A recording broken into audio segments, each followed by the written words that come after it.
До кога на протест? Додека не падне Иванов, додека не се даде оставка. До тога ќе протестираме, ако треба секој ден.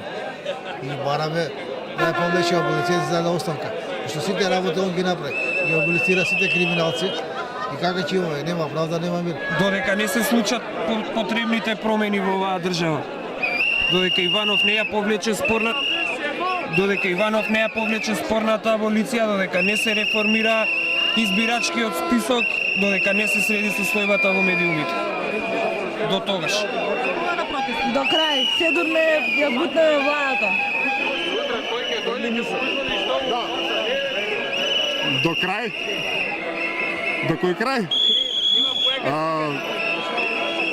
Не знам како да ти кажам, не знам кој е крајот, али сигурно е паѓање на овој режим и влагање во еден процес каде што правдата би искочила на виделина, каде што ќе ги спремиме институциите, ќе одвоиме партијата од самите институции,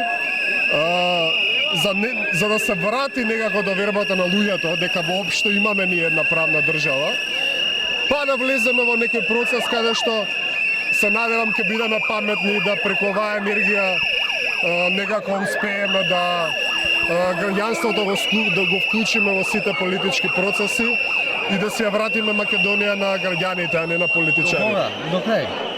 Додека не се смена тоа. Дефинитивно така треба. И мислам дека ќе биде. Посакувам да се случи тоа на мирен начин. Не би сакал да биде нешто посебно. Ако се случи на мирен начин, ќе биде добро за сите. Верувам дека македонскиот народ и сите останати се разбира, ќе смогнат сили да го решат ова на еден многу фин, правилен, културен и демократски начин.